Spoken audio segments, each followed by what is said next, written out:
All right. We are in business.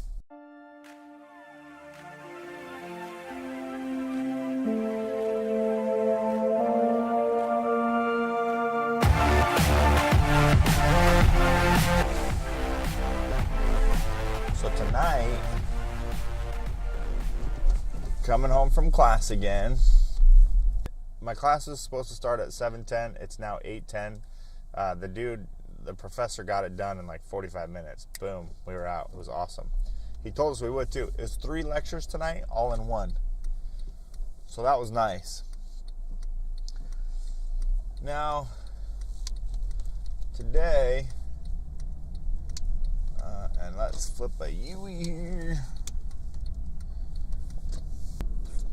So I'll give you my thoughts on driving for Uber or Lyft. Okay, I'll be honest. I've done probably 25 rides. Let's be honest. I've done like 25 rides, and most of them with Lyft and a few of them with Uber. And I have an opinion of it. I have a couple opinions of it. But I got to be honest, my opinion is also swayed by many of whose videos I have watched on YouTube. So first of all, I got into it. We all know why I got into it. I needed some money here and there, whatever I could do on the side, whatever schedule I could work out. And it was great for that. When you need to make some money, you literally can just go online with the driver app and do it any time of the day or night, which is awesome. So that's always been nice to have as an option. You can never complain about that. But where you can complain is after fees, after gas, after insurance, after taxes, you really don't make a lot of money. I've had one ride where I gave, and it would be so cool if I could ever see this couple again. It took 12 minutes. Their cost was like $9 for the ride. My cut was $6 after Lyft kept their fees, which is a crazy amount, by the way. 30% is a lot. So mine was $6 is what I brought home for a 12-minute ride. This couple, we got along really well. It was great. We talked about some things that we had in common and, some cool stuff. They tipped me, and I don't find out until after the fact, like the next day when I can see my pay stubs, basically, or my report. They tipped me $31, which was awesome.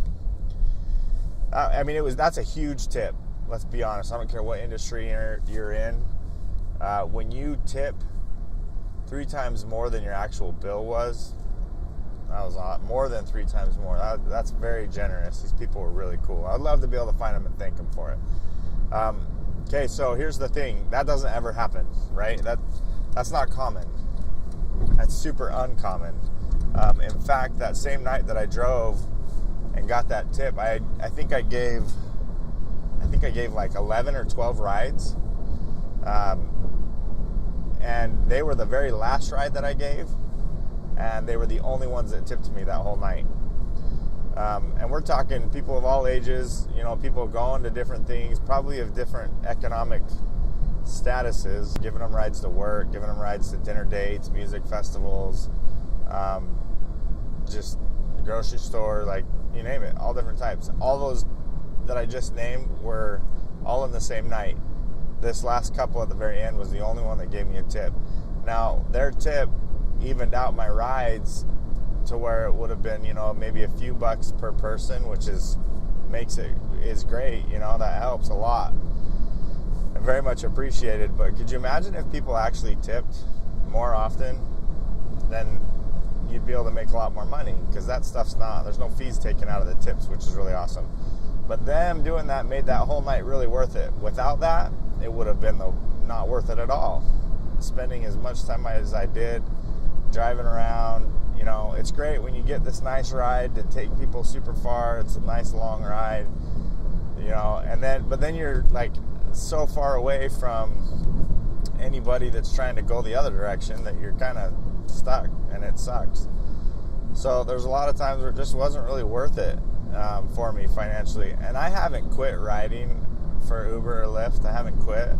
I just am not super motivated to do it all the time.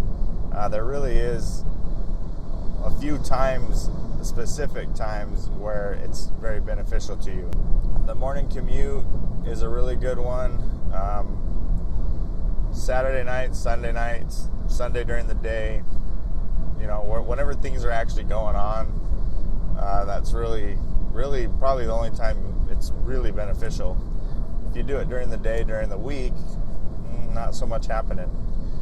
But it's fun. For me, more than anything, it's been really fun. It's helping me out a little bit of money here and there. I'm not doing it enough to make a significant amount of money. But more than anything, though, it's just been really fun for me. I like meeting new people. I like, talking to them about their day, about their life, about their story, just different things. It's been really cool. So, driving for Uber Lyft, is it worth it? Yeah. Depends on what your expectations are, though, I guess. If you're expecting to get rich from it, I feel like this is not going to do it for you. There might be a couple people that really do really well. Again, it has a lot to do with when you do it.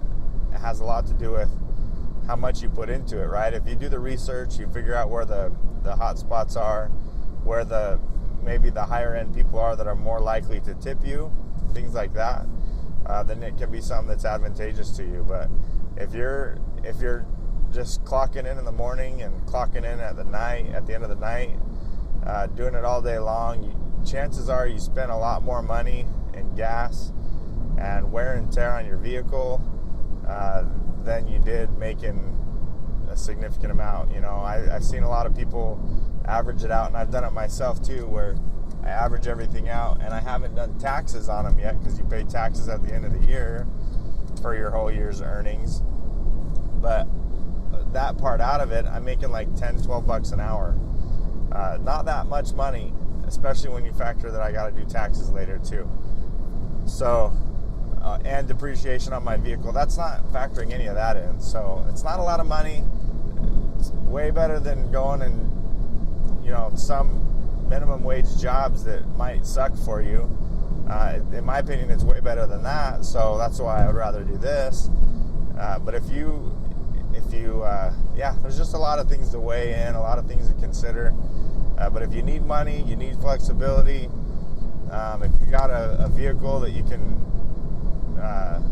use, it's a great option for you. Lyft even has a partnership with like Hertz rental cars or whatever it is.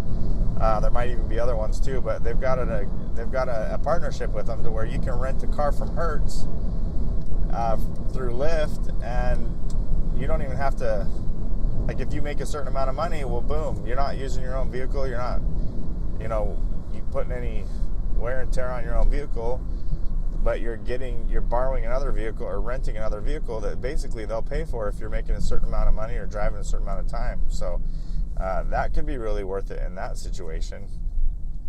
But again, you got to put a lot into it in order to get much out of it. Some people do really well. It's been kind of fun for me, but not super lucrative. I don't know. Those are my thoughts. Hopefully that helps you out a little bit. Got any questions about it, comments about it, let me know. I'll tell you though, I probably already said this, but when you're in a bind, it's a great option. It's something that's there for you. I wish that Uber and Lyft didn't take so much of their fees, man. They take a lot out of a ride, and it sucks because we're doing the work. Let's be honest, we're doing the work. But it's okay. Anyways, let me know if you got any questions, comments. Like the video if you liked it. Thumbs down if you didn't. Subscribe. I'll get you out some more videos, and you'll be the first to see them that way. But let me know in the comments if you got any other questions, if you've got any suggestions or video requests. Let me know too. I love to do more of these for everybody too. And again, remember, this channel is about today's dad. All different types of dads out there, all different walks of life, all different type of family situations, all different type of work situations, income, time demands, things like that. this is all about reaching out to those dads that are trying to provide for their family and grinding it out. So let me know what you need or what you want, and I'll give you what I got for it. Thanks a lot. Talk to you later.